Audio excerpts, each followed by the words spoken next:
আমার বন্ধু সুজনের যে নতুন উদ্যোগ, নতুন না, সে অনেকদিন ধরে কন্টেন্ট নিয়ে কাজ করে, তো এটা নতুন উদ্যমে শুরু করা আমি বলবো। এই এফএম রেডিও আসলে আমি শুধু রেডিও মনে করি না, এটাই আমি মনে করি যে সাধারণ মানুষের নানা ধরনের বার্তা প্রদানের একটা মাধ্যম।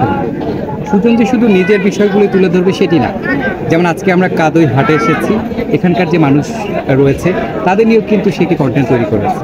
এর মানে এটা বোঝা যায় যে শাহজাদপুর সহ আশেপাশের যে এলাকা রয়েছে সেখানে সুজন তাদের নিয়ে কাজ করবে এবং তাদের বিভিন্ন সমস্যা থেকে শুরু করে হাসি আনন্দ সব কিছু একসাথে ভাগ করে নেবে। এই জন্য আমার সৃজন রেডিওকে জানাই আমার পক্ষ থেকে আন্তরিক শুভেচ্ছা এবং তার সাফল্য আমি কামনা করছি।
Allah